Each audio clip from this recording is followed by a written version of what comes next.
session where we talk about chapter 1, we discussed the consciousness of Dhritarashtra, of Duryodhan. We also discussed about the value of a particular place in terms of Dharma Kshetra, Kurukshetra, that how if you select a place where piety has grown, then it is difficult for the other forces which are anti-piety or sinful in nature to survive. So that was the thing. Is my voice clearly audible, Sumit Prabhu? Yes, Prabhuji. Okay, perfect. Today we are going to discuss a chapter which is one, difficult to comprehend, two, which is overloaded with varieties of information. So my request to you is to mentally prepare yourself in following manner. Kindly let yourself know that today I am going to simply look at the listing. That okay, this is item 1, item 2, item 3, item 4. And maybe I will try and enter first or second layer of understanding, because this chapter is thus titled as Summary of Bhagavad Gita, or Contents of Bhagavad Gita Summarized. That's the that's the title for this chapter. Therefore, if there is an information overload, this is purely because of the very nature of the book.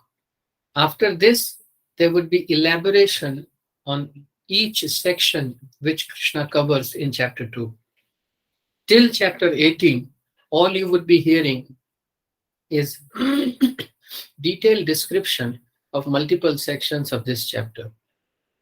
Also, most of us who have grown in Indian families, many verses you would have heard, particularly when somebody leaves body and we go there, or in our Mahabharat serial, or in our movies, etc. So you would be hearing things like na jayate vamriyate kadachin and na hanyate hanyamane sharire, all those verses. Plus, of course, karmanyavadikaraste. So, having said that, let us now enter into chapter 2.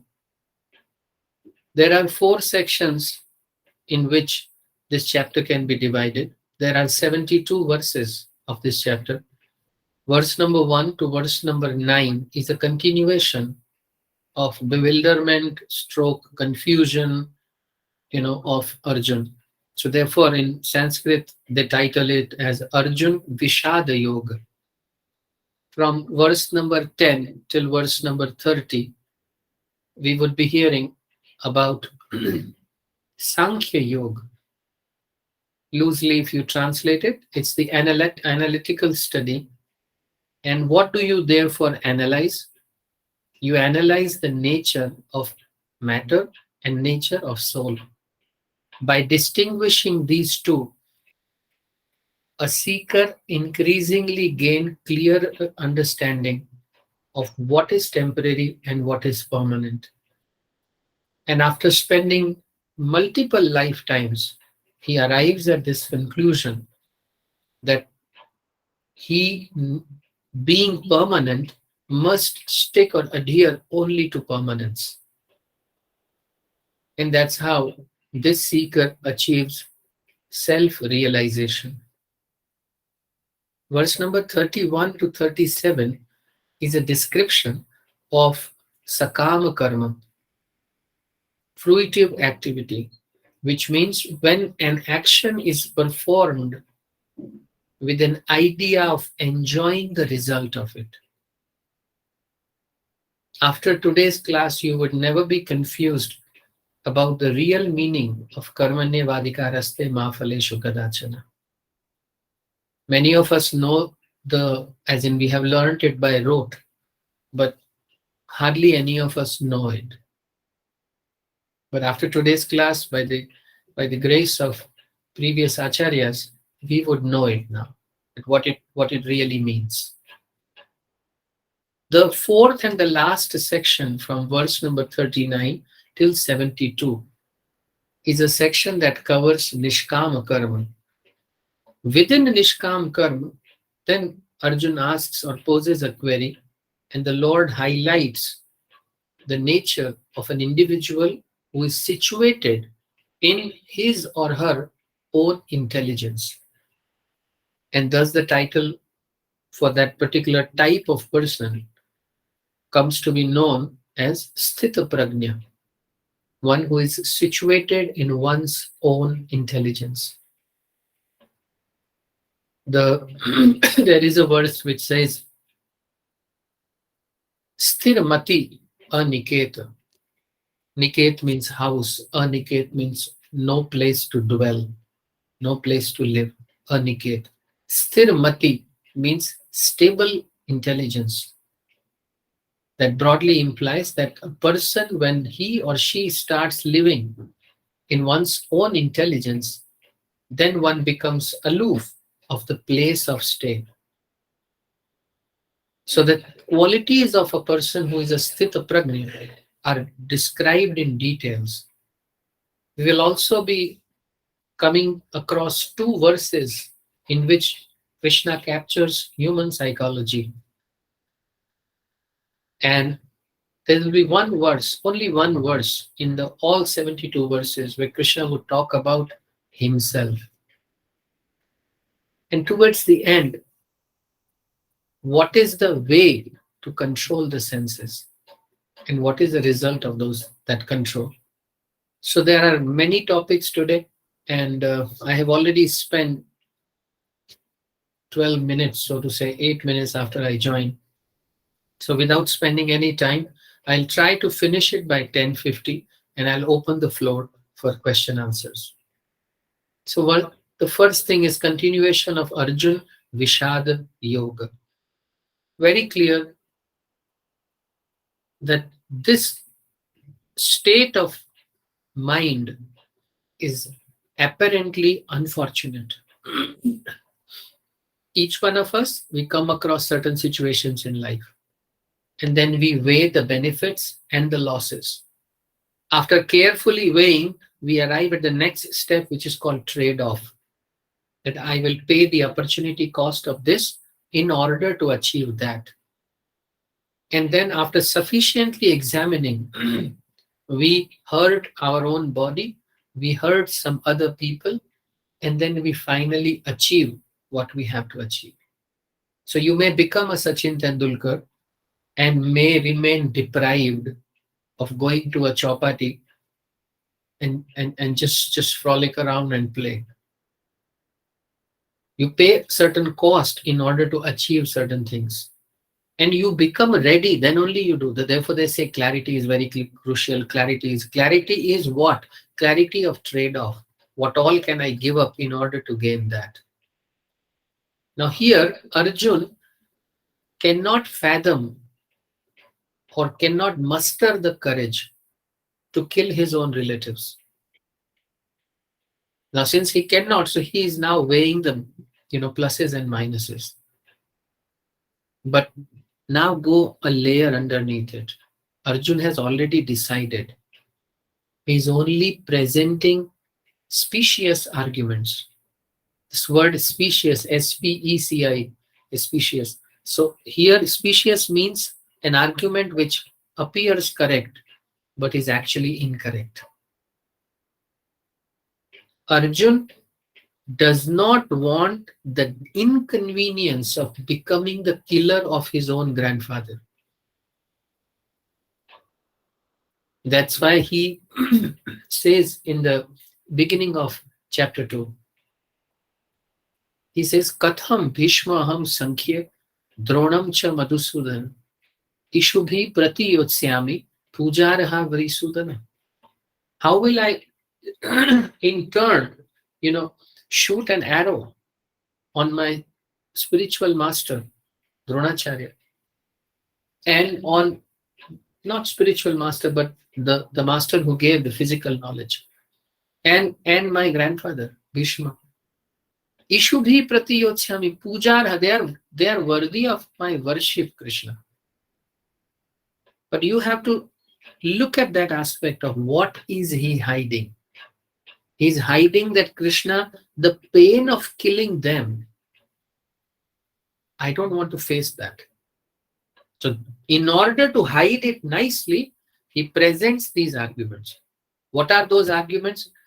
That if these people die in the battlefield, then their wives will become widows, and then there would be nobody to take care. And I'm here talking about a Vedic culture. I'm not talking about the modern day culture. Good, bad is put aside. Right now, this is Arjun's mindset. So he says, therefore, the women, the prey, the men would pounce upon them. They would take advantage of they being alone. And then there will be relationships and extramarital affairs. And then there would be children born out of that. And thus, there would be no one to offer tarapana, shraddha ceremonies, etc. to perform. No one would be there. And thus, those people who have left bodies, they would fall into the lower regions of existence. So then he says, no, that's not the only thing. Varna Sankar will get born, which means whether it's a son of a Brahman or a Kshatriya, nobody knows. Then he says, whatever we eat would be verily tainted with the blood of my relatives. Bhunjiya bhogan rudhir pradikta. Rudhir means blood. So if I win, after that when I will eat, then everything that I consume and I enjoy will be tainted with their blood. So this is how Arjun actually created a case in order to avoid that situation in which he has to kill. Another thing is, Arjun genuinely became bewildered, and this bewilderment went to the extent where verbalization fell short. There's nothing to verbalize. It directly impacted his body. Suddenly when you are sleeping and somebody just in dark comes and stand in front of you, and you suddenly you can't speak. You get choked up and you shiver, and your hair raised at the end. So those symptoms go beyond body. Similarly, Arjun's symptoms have gone beyond body. He can't take so much. This is a stage, dear seekers, which is called a stage of material exhaustion, where you do not know what is right, what is wrong, what should you be doing. And then the most dashingly handsome, intelligent Arjun does the most wonderful thing. He says, Karpanya dosho aprahata svabhava, ichhami dharma sammuda cheta. Karpanya dosho, I am miser, Krishna. This is an acceptance, a certain type of candidness that I am miser. Why are you miser? Because I cannot give away the comfort of killing my, that I will have to see that I killed my own relatives. I don't want that. This is miserliness. What you have, you don't want to share, is called miserliness. It doesn't restrict itself to monetary aspects. There are many things which we have, we don't give. Whether when we are students, we don't give classroom notes to other people who couldn't make it to school yesterday. When we are office, we keep secrets. We don't care about best practices, sharing, nothing like that. Miser. I'm not talking about carrying your heart on your sleeve, but I'm just saying that by nature, we don't want to give. Because our nature is exactly opposite of Krishna's nature. Because we are perverted reflection of his nature. So what is love for him is lust for us. What is top is there, it's bottom at our end. So in his world, give. Thus the opposite in our world is take. And when Arjun admits it, Karpanya dosha, I am a miser. Dharma sammudha cheta, now I lost all composure, no idea what to do. Then he says, Shishyaste aham, I'm your disciple. Shadimam, instruct me. Tvam prapanne, I'm taking your shelter. So material exhaustion leading to spiritual revelation. But what you need is an integrity of the type which Arjun has, which is the acceptance that I have no good quality and I'm stuck here. And now I don't know what to do. So now I'm giving you the right to take me through. So you become my charioteer.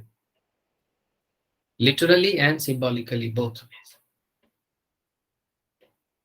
And now you take me. So till this, from material exhaustion to spiritual revelation, he takes shelter. This is what we should be doing. Here the term when you say, coach, life coach and mentor and so on and forth, that may be the case for physical elements, even subtle elements. People who are, in stressful situation, who are prone to anger, there is nothing spiritual about that. You might like to think that meditation is spiritual. No, it isn't. It isn't. If it is not connecting you to the supreme reality and it is not letting pure love emerge out of you, then it is at the platform of subtle energy, which is mind, intelligence, and ego, the sense of false self. This is our conditioning. So there's nothing spiritual about it. Here now what Arjun is going to get is Brahma Vidya. Who are you? Who is God? What is your relationship? How do you exist? How do you function in that relationship? And guess what? Section 1 is over of our chapter 2. As we enter into the section 2, the first thing Krishna says, Ashocyan anvashochastvam pragyavadanscha bhashase gatasun agatasunascha nanushocanti pandita. He actually, made fun of Arjun in the first verse after he became his spiritual master. He says, Ashocyan anvashochastvam. You are thinking of a thing which is not worthy of thinking. Pragyavadanscha bhashase, and you're sounding as if you're very intelligent. Gatasun agatasumascha. Living or dead, one who is gone and one who is about to come. Nanu shochanti pandita. Na anu shochanti pandita. Learned people do not think about it. Contemplate is the right word. Anu means repeatedly when you do something. Anu shochanti. Na anu shochanti pandita. A learned person doesn't think about what will happen and what has happened. Gata asun agata samascha. So now what Krishna did is he exposed Arjun's trick. That he wanted to avoid that discomfort. And then he was presenting these specious arguments. Though he admitted at the end, I'm losing all composure. I don't know what should I be doing. Here in this admission, he is not hiding the information. He is acknowledging Karpanya dosha. It's my miserliness. I don't want to give up this attachment to my kins. And that's causing me problem. So now you tell me. And this is what a guru does. Most of you say, guru, guru, guru. It's not a joke. What does a guru do? The next verse, Natvevaham jatunasam. Never was there a time, Arjun, when these soldiers and kings did not exist. I did not exist, you did not exist. Nor will there ever be a time when we would cease to exist. Dear seekers, understand this. If you know this, you know Bhagavad Gita. At least elementary level you know. This is Bhagavad Gita's first ABC of spiritual life, is knowing that you are not this body, you are the soul. So please listen to this very carefully. When Krishna says, Na tvevaham jatunasam. Never there was a time when we did not exist, these kings did not exist, these soldiers did not exist, nor will there ever be a time when we would cease to exist. What did he do? He simply extended the concept called Arjun. He held it at both ends and then extended it all the way till eternity. And when he extended both the ends till eternity, the temporary concept called Arjun simply disappeared. He then figured out that in this long, never-ending chain called life, I am just an infinitesimal fragment out there. Let me simplify. There is a Mataji whose name I'm saying here, and don't mind when I quote the word Mataji, it doesn't mean you are aged or this or that, nothing like that. It is just that this is how I'm supposed to address,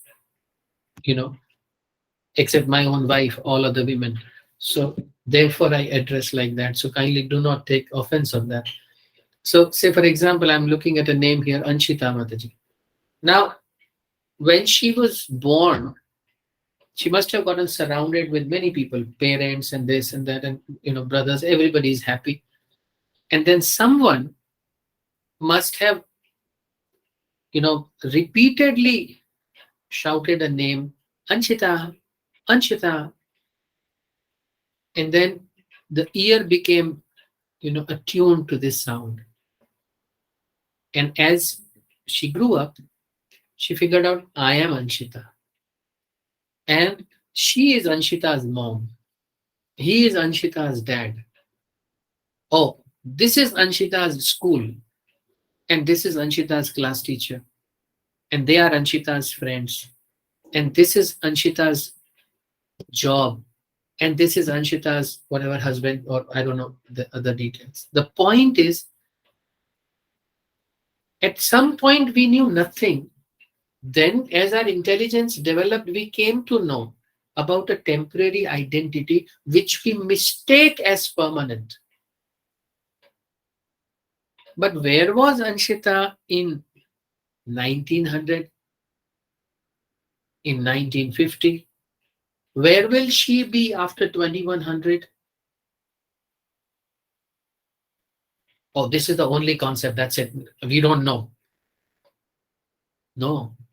Bhagavad Gita, this second chapter, it just removes this layer of ignorance. And it picks you up and places you on the horizon of eternity, telling you, you are eternal. As somebody tells you, Himalaya's height is 8,848 meters. You are not capable of going there, but today you know the height. Then there are many things to be done to reach there, but at least this knowledge has begun. Whether it is Soumya or Anshita or Sumit or Pushpalata, anybody. This concept is temporary. 80 years, 90 years, finished, next. So then what is continuing? Two things are continuing. This is more temporary, than there is less temporary also. So say for example, you are very, very fond of becoming a world-class singer. You want large stadium filled with so many people and enthralled by your music. You may call it love for music, that's fine. But the false ego within you is actually falling in love with the audience. Your expertise in music is a medium to get that high. When you hear from all this, like when Sachin Tendulkar got retired, his speech when he was reading it out, or he was like speaking, he was asked what would he miss most. And he said the thing he would miss most is the continuous shout of the crowd when they would say Sachin, Sachin. Welcome to the subtle realm of false ego. Control on tongue, control on skin, etc. Being able to take bath in cold waters and being able to control all the kind of varieties of food, and you can reject them. All of that is easy or easier than controlling the false ego. So when you continue from one life to another, the soul leaves the body with the sum total of impressions, strokes, samskaras that you have acquired. This is what is to be kept in mind. When you leave body, the soul leaves with the subtle body called chitta. Chitta is the storehouse of tendencies. Tendencies means patterns, samskaras, which are there on your brain. So these, and then the soul looks for a fit body in which these desires can be fulfilled. Then you take that womb and then again start the process. So the question may be asked, why do we forget who we were in the past life?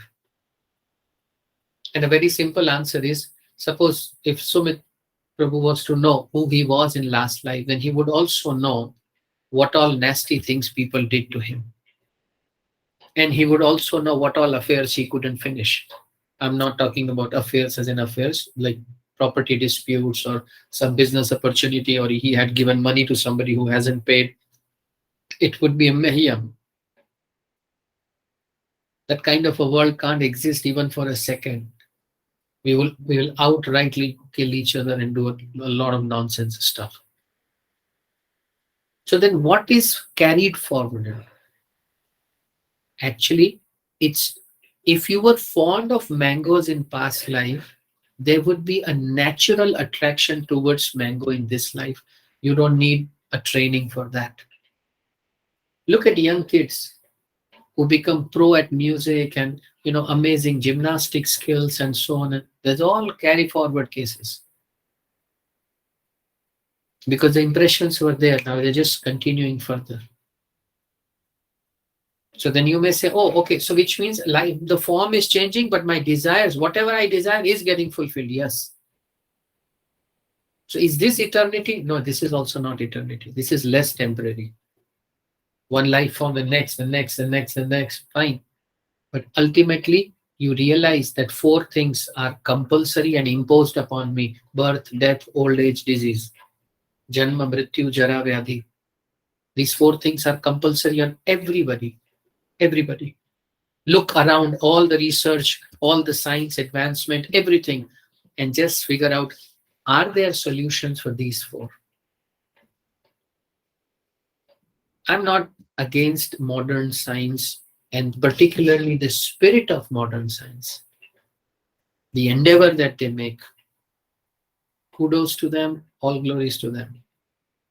Having said that, the four things remain unsolvable. You're forced to take birth, you're forced to die, you're forced to age, and you're forced to come across Vyadhi. Vyadhi doesn't mean necessarily only diseases, it also means accidents and disturbing situations. There's no solution for these four. So the third thing then, one is this life, next is multiple lives to fulfill unfulfilled desires. But the most beautiful part is there a way to get out of it? So the cycle of birth and death is called samsara. We think samsara is this world, Hey Bhagwan, आपने हमें इस संसार में भेजा. First of all, some pronounce it as na. Actually, it is samsara. Second thing is, it is actually a cycle of birth and death. Birth, die, die, die. Take birth, death, like that. Then, how do you get out of it? That's where the eternity concept comes in. You get out of it when there is no further desire to be fulfilled. Wrap up. But how can I not have desire? I mean, then why do I exist in the first place? How will I get fulfillment? Look at a spiritual master like Krishna. Yatra Yogeshwara Krishna, Yatra Partha Dhanurdhara. Where there is a spiritual master like Krishna and where there is a disciple like Arjun, there is victory, there is morality, there is opulence. Everything else, everything exists. And such a spiritual master is removing the ignorance in the very second instruction. First he says, you think you're very intelligent or you're foolish. Had you been intelligent, you wouldn't have, repented for this. So first he called him a fool. And you got to digest it. Because that's how spiritual master deals with the student. Not out of ego, but just to remove the veil and show the mirror that this is your double standard. And then enlighten. What is enlightened? What is being enlightened? There is something dark which is being enlightened. What is that darkness? Not knowing who you are. That's the dark. Om Ajnana Timirandhasya. I was born in the darkness of ignorance. What ignorance? That I don't know who I am. What is greater ignorance? I mistake myself for something that I am not. You watch a Bruce Lee movie, come out of the theater, and then all you need is that, in next 10 minutes, if you meet somebody and get an opportunity, the Bruce Lee in you would just come alive.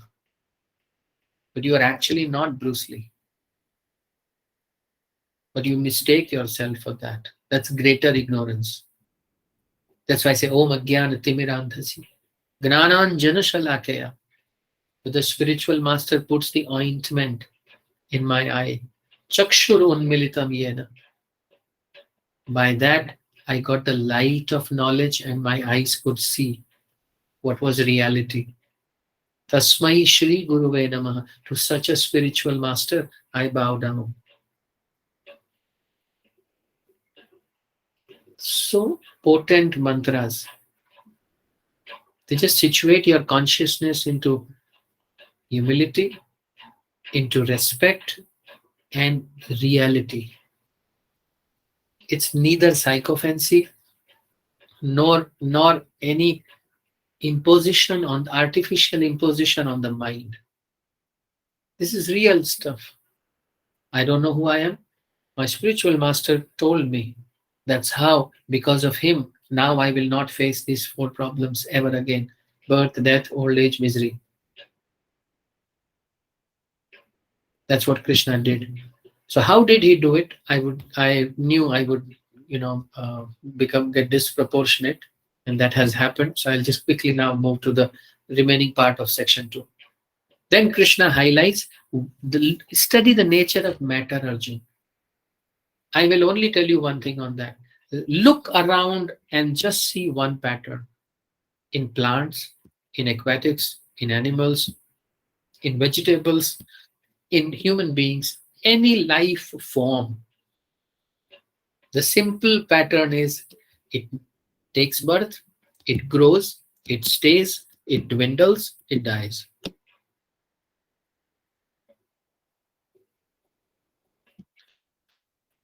Kaumaram, Yauvanam, Jara. Kaumaram means childhood, Yauvanam means youth, Jara means old age. It passes through these stages. And towards the end, it moves from one body to another body. And then Krishna says, Dhiram tastra namuhyati. An intelligent person, not even intelligent, a sober person does not get bewildered by such a change. Dear seekers, people lie when they say that if somebody has died, if you don't cry, you're a strong person, or you show what you are not. All these are, distorted psychological responses, and they have got nothing with reality. Nothing. When it hurts, it hurts. If you get slapped, there will be some changes which will be physiological, some psychological, and they happen, and that's real. This knowledge about eternity is acceptance of the change. That yes, this change takes place. Acceptance of the change. And I want you to think about this. There is a difference between accepting the change. People think spirituality will do this, do that, do that. No, spirituality is saying Tam Titikshasva Bharata. Krishna says these changes are mandatory, Arjun. Therefore, one should learn to tolerate them. Look around how much spiritual ignorance exists. The Supreme Person, Krishna, he himself says, learn to tolerate.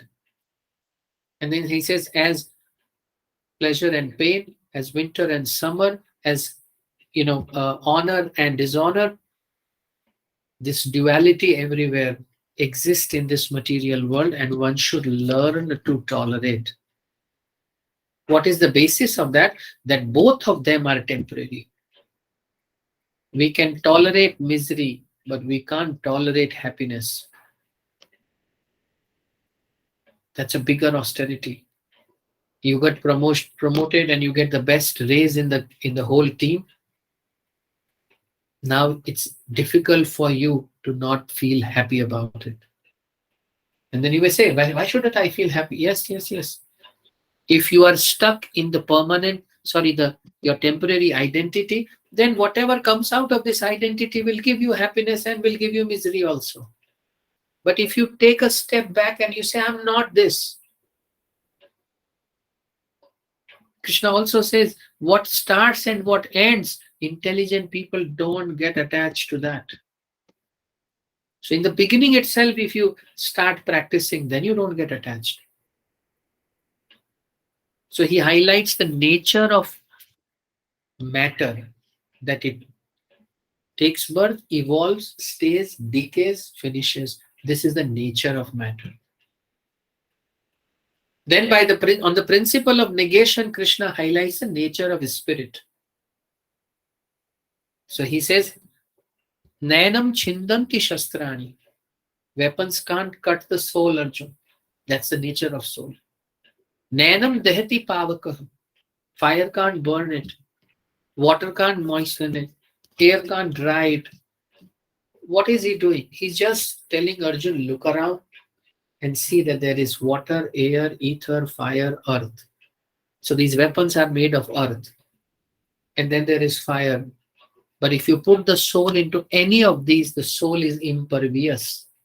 It cannot be penetrated. It can't be touched. It is beyond it, and therefore it is transcendental. Now you know. Na hanyate hanyamane sharire. So this whole body has blood in it, whatever 70-75% water in it. All of those things are made of matter. So my dear seekers, you, the one residing inside this body, is impervious. You can't get affected. You have one coating which is psychological, the second coating which is physiological. You have simply identified yourself with a hero or a heroine of a movie. So when hero wins, you feel happy. When hero gets a beating, you feel upset or sad. But after 2 hours, once the lights are on and the movie is over, then you say, movie became separate, you became separate.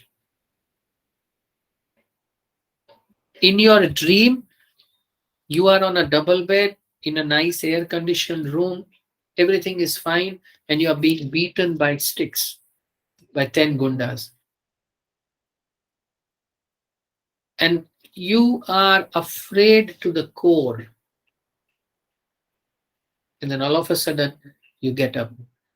When you get up, you figure out that you are at a different place, and that was a dream. Exactly, this is what is happening here. You are dreaming one fantasy after another, one fantasy after another. And you are mistaking yourself for that person which you are not. So when you distinguish between nature of spirit and nature of matter, then that style of associating or linking with divinity is called Sankhya Yoga. The next section, Krishna changes the track suddenly. He says, you are by nature a warrior. What are you doing? If you defeat them, then you will enjoy. And if you get killed by them, then the heaven is waiting for you. And we are not talking about 72 hoors and this and that, nothing like that. He's simply saying you will get benefit of fighting valiantly and not showing your back. So you will both ways, whether you get killed or you kill, fighting makes business sense. So Krishna takes one track, then he changes this track also. He takes the opposite track. And if you don't do that, then these people will, make fun of you. They would say, oh, he was not capable. And that's why he left. You would be thinking, I am not fighting because I am not a foolish person like them. But they don't think like that. And they'll make a mockery out of it. As in out of your behavior. And you will not be able to tolerate. Krishna also knows this is difficult for a Kshatriya to tolerate dishonor. And you would want to retaliate. Now here he's talking about pluses and minuses of the fight and saying, in either scenario you should fight because this is the benefit of fighting. That there is no loss. Then all of a sudden Krishna again changes the track. So first he says, you are not this body. You are a permanent soul. So Arjuna said, fine, then there's no need to fight. Forget everything. Then Krishna says, no, but you are a warrior also. In your current identity, it is imposed upon you. So you must fight because it is advantageous for you. Then he says, you should fight, but not fight for winning the battle. Fight for the sake of fighting. And then he says, this kind of equilibrium is called yoga. Where are you going? I'm going for a yoga class. And then you go. There's nothing wrong. It instantly gives you benefit. There are immense health benefits. There are immense psychological benefits. But does it connect you to divinity, your core nature? No, it does not. It is a part of an authentic yoga system. Patanjali yoga system is authentic dhyana yoga. But it has gotten corrupt and it has been reduced to defined productivity enhancement tools, so to say. If I'm less greedy, if I'm less distressed, and then I'm more productive, and then I can earn more and become more famous. And how spiritual practices can help you become materially better. How unfortunate. Penny wise and pound foolish. Spiritual practices are there to connect you with divinity. Don't get sold on to these cheap thrills. Everything is fine. You are fine. I'm fine. No, sir. I'm ignorant. I'm seeking somebody who knows and can show me the light, who can tell me what is my permanent identity. How do I get access to that permanent identity? What are the symptoms by which I can identify that I'm going on a right track? And people who have gone, what all did they do? How did they reach there? And it's a progressive mechanism. I am at the, say, 2 out of 10 in my consciousness scale. I need to move up 3, 4, 5, 6, 7. There is a grade. Why are you saying everything is fine? There's no problem. Don't define. Don't judge. Just sit comfortably. You are pushing me into ignorance more and more in the name of some verbal jugglery. This is a serious path to be taken. And by performing spiritual practice, you definitely become better at your job. You definitely become better at your relationship. You definitely become better at your health. But these are incidental byproducts. And I don't care. Because I'm then again coming back to the same thinking about this current life. and trying to make this one better instead of doing the exactly opposite, that I should have focused on my eternal identity as a soul. Just step back and see what is happening. Then you will see that thoughts are coming, they're continuously coming, like rivers come into ocean. And if you try to satisfy that, the ocean will never be filled. It's always empty. It needs more and more and more. And it acts like butter in the fire, though it flares up all the more.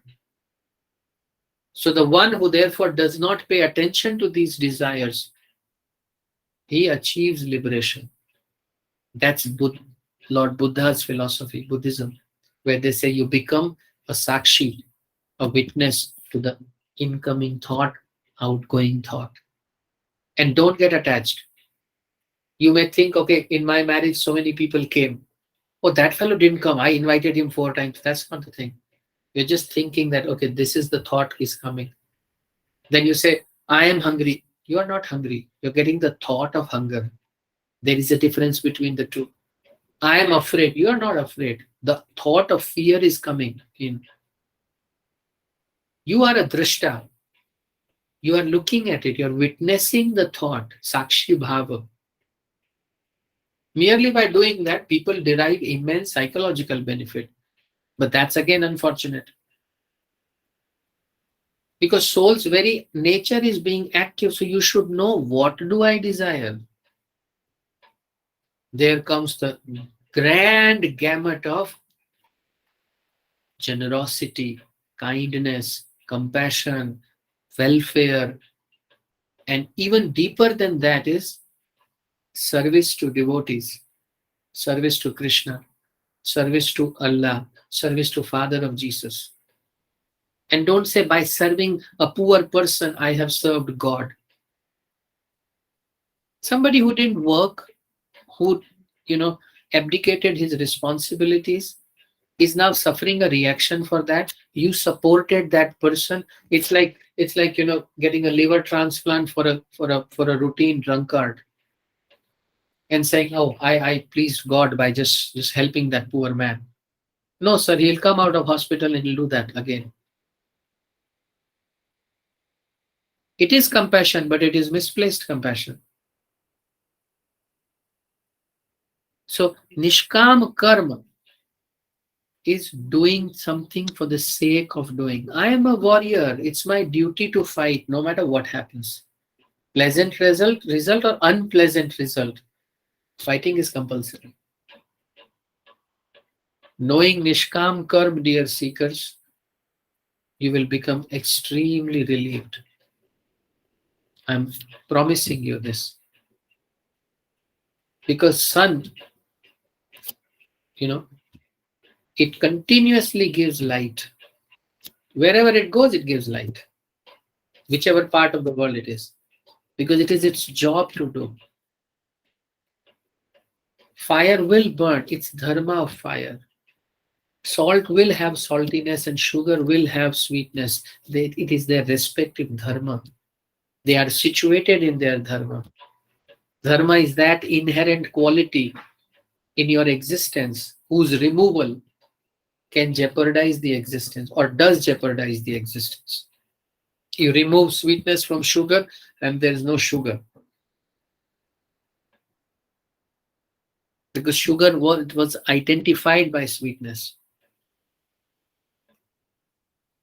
So nishkam karma means one who is situated in one's own dharma. And then you just do it. There is such huge amount of bliss one derives when one does things because they should be done. Pleasant or unpleasant.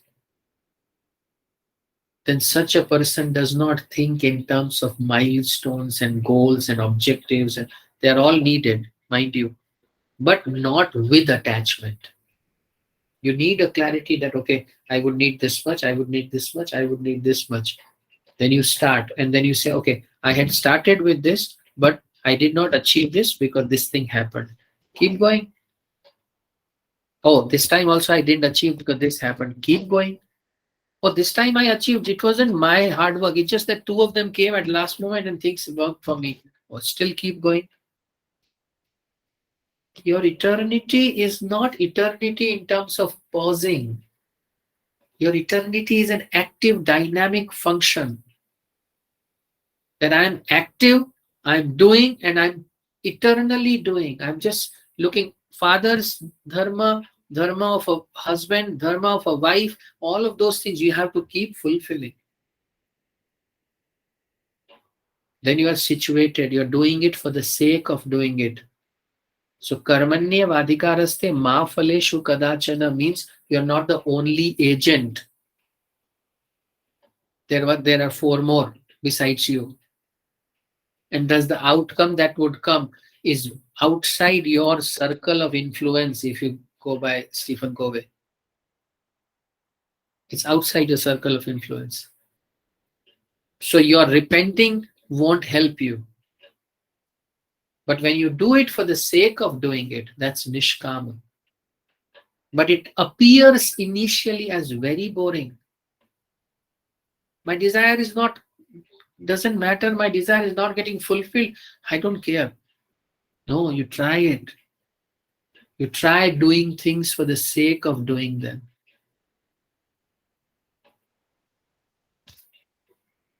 Oh, I'm so sorry.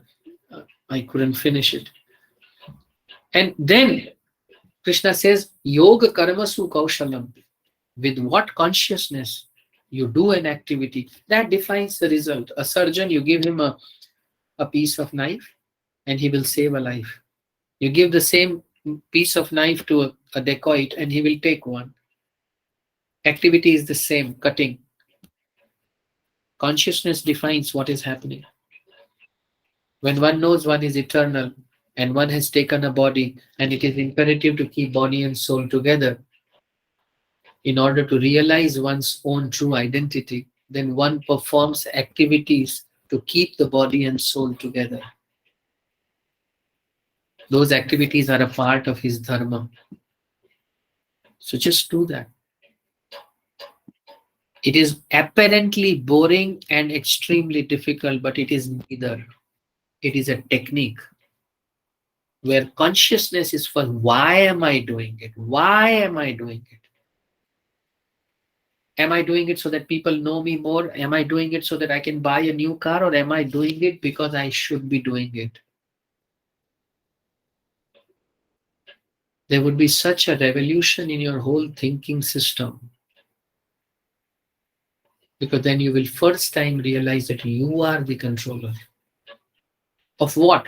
Of the thoughts around you. You select them. You decide if you should allow something. So then you know that Krishna confirmed that Nishkam Karma means doing things for the sake of doing. But in the verse number 61, he changes the track completely. He says, Mat Paraha. Amongst these people who do things for the sake of doing, one who does it for my pleasure, he knows things in essence. So when you do something for the pleasure of God, then you are connected with God, and God here means total reality, material as well as spiritual. Then you become intimate in your relationship with Him. Then you become the cashier in a bank via whom things happen. The money doesn't belong to you, you know that. But you give away lakhs and lakhs of rupees and accept also. So when honor comes to a sadhu, he says, Krishna, it belongs to you. When the dishonor comes to a sadhu, he says, over. When something has to be given, he says, I didn't give it. It just, that's the bhav. Krishna says, I have already killed all the Kauravas, Arjun. Nimitta matra bhava, savya sakshi. You just become an instrument. That's Nishkam Karma's real identity. When you become an instrument in the hand of divinity, then love, compassion, generosity, and all other divine qualities manifest in you, and then they go via you to others. then you, dear eternal soul, each one of you sitting, and so am I. We have existed all along. We will continue to exist all along. We have different types of thoughts which force us to take different types of bodies. And then we have to maintain activity to get that body again. Kindly leave aside all this. And then you do the same activity for the pleasure of God. And then you don't take next body. And in that stage, you are into Sat, Chit and Ananda, Sachidananda. There is whole section of Sthita Prajna I'm skipping because though I gave you a very elementary level of information in the beginning, because otherwise the session won't get over. Next week, we will be covering Karma Yoga. People have multiple misconceptions about what it is actually. Slogging, is that Karma Yoga? Working for 16 hours, day after day, month after month, year after year? Or taking care of your family and doing everything for the family and working hard for the family, is that the Karma Yoga? Or is it completely different? So I request you to tell your friends, your colleagues also, that if you need a clarity as it is given in Bhagavad Gita, then please do join next Sunday to know that. Sorry I took more time, but I request if there is a question, I would take one question. And I request other seekers to stay because sometimes questions give more clarity. We would not go beyond 11:10. Thank you so much, Prabhuji, for giving so much of clarity. We do have one question. Please Uh, ask. Vishal Prabhu has asked, Prabhuji, is there a dharma of the soul? Oh yes, there is a dharma of the soul. Jivera Swarupa Hoy Krishnera Nitya Das. The identity of the soul, besides being the Sachidanand, is that we are eternal servant of God. And that's our dharma. When it was removed, then we fell down. It's like when sugar lost sweetness, it became useless. Similarly, when we wanted to become Lord or God, then we were given this place to live. So we are God of our car and our house and our relatives and so on and so forth. So those little gods we are now. Because we thought we are equal to Krishna. Jivera Swarupahai, Krishnera Nitya Das. So that's the dharma. Dharma of the soul is that it is eternally the servant of God. With this example, you will understand Vishal Prabhu. In a machine, if there is a nut bolt and it falls down from its position, now it may try to fit into multiple holes because machine may have multiple holes. Somewhere it would see that the space is too much and it is feeling unused, underutilized. Somewhere it would feel that the space is too little and it's getting squeezed out there. So this discomfort is continuously felt by that nut bolt till the time it doesn't go to its constitutional position in which there is neither too loose nor too tight. Then Yayatma suprasidati. Then that soul becomes satisfied. So similarly, right now we are thinking, okay, this desire will make me happy. Maybe this one will make me happy. No, that one was happy when I was a child, but now I need something else. So you are entering into multiple holes and trying to fit yourself. But that would be temporary happiness at the cost of a lot of hard work. But once you are situated, after that, as in once you become a servant, an eternal servant, you know that I am a servant of Lord. It's this phenomenon is pukish to modern mindset. Why does he demand service? Such a presumptuous God. No, his very nature is service. I asked once one cardiologist friend, he was showing me, a real video of an angioplasty. And I just saw so closely heart pumping blood. And I just asked him, I said, how does it first time start? He said, except this, ask anything. Krishna is continuously serving each one of us. We sleep and somebody wakes us up. We eat and we forget. All your carbohydrates and all your vitamins and this and that, and everything is being sent to their respective places. You may call it auto mode. What auto mode? What auto mode? You sleep and your best blood purification takes place into that sleep cycle. Body has its own function. No, it doesn't have. To these 8 billion people and all other living entities, Krishna is continuously serving us.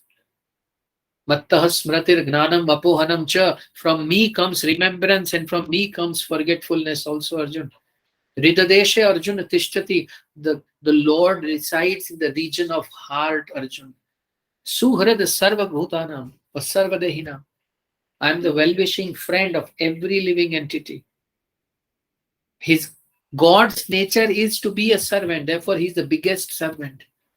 We like people who are like us. And that principle applies on Krishna also. Nobody serves as nicely because Krishna never takes rest. He's an active life principle for all of us. And he says it in the same Bhagavad Gita. If I stop doing all this, I would become the cause of ruination of all of you. If he stops serving us, we would be finished. That's his nature. He's simply saying, acquire my nature, and you will derive the same bliss. Thank you, Vishal Prabhu. Through you, so many people could listen to this. If there is, I would like to now call it over because we have crossed our 1 hour. Next week, we will again meet discussing the summary of chapter 3. I'm sorry, there was too many things to be covered in this, and this is dense. If you are going back unclear, that's actually the correct thing, because this is the outcome of this session. You'll be clearer with increasingly with each chapter as we go past. Hare Krishna. Thank you so much. Srimad Bhagavad Gita ki jai. Srila Prabhupada ki jai. Thank you so much, devotees. Hare Krishna. Pranam. Hare Krishna, Prabhuji. Thank you so much.